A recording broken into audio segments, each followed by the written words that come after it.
অপেক্ষা ঈদের ছুটিতে গ্রামে গিয়েছিলাম। শহরের যান্ত্রিকতা থেকে মুক্ত শুদ্ধ বাতাস, পাখির ডাক সবকিছুই যেন এক আশ্চর্য শান্তি এনে দিয়েছিল মনে। কয়েকদিন ভালোই কাটছিল। সন্ধ্যার দিকে ফোন করে পাশের বাড়ির ছোট ভাই মাসুদকে ডেকে পাঠালাম। আধা ঘন্টার মধ্যেই চলে আয় বললাম। আসছি ভাইয়া। ফোনের ওপাশে তার চেনা কণ্ঠ। আমি হাঁটতে বের হলাম গ্রামের মেঠোপথ ধরে।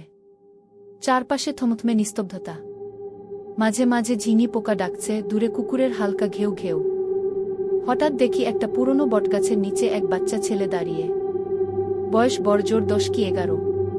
ছেলেটা একা, মুখটা অন্ধকারে স্পষ্ট না, তবে তার চোখ যেন স্থিরভাবে তাকিয়ে আছে আমার দিকে। আমি এগিয়ে গিয়ে বললাম, তুমি একা এখানে কি করছো? সে বলল, আমি আমার ভাইয়ের জন্য অপেক্ষা করছি। সে বলেছে এখানেই দাঁড়িয়ে থাকতে। আমি একটু চমকে গেলাম।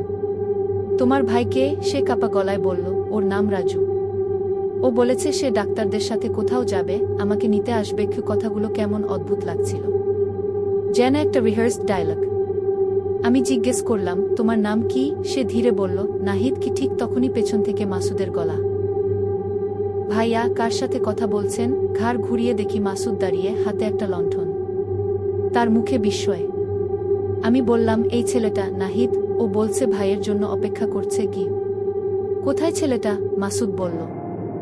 আমি ফিরে তাকালাম, কেউ নেই। এখানেই তো, এই গাছের নিচে। কি? আমার গলা শুকিয়ে এলো। মাসুদ বলল, ভাইয়া আপনি ঠিক আছেন তো? আমি ধীরে বললাম, আমার মনে হচ্ছিল কয়েক ঘন্টা হাঁটছি, অথচ তুমি তো এখনই এলে। কি? মাসুদ মাথা নাড়ল। আপনি আধ ঘন্টা আগে ফোন করেছিলেন। পরদিন সকালেই এলাকা জুড়ে শোরগোল পড়ে গেল। পাশের গ্রামের এক বাড়ির পেছনে একটি শিশুর লাশ পাওয়া গেছে। পরিচয় পাওয়া যায়, নাহিদ, বয়স 10 বছর।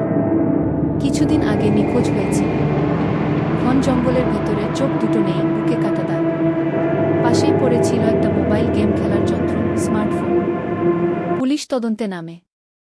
ধরা পড়ে নাহিদের আপন ভাই রাজু, যে তার অঙ্গপ্রত্যঙ্গ পাচারকারীদের কাছে বিক্রি করেছিল। নিজের ভাইকে ঘুমের ওষুধ খাইয়ে নিয়ে গিয়েছিল জঙ্গলে।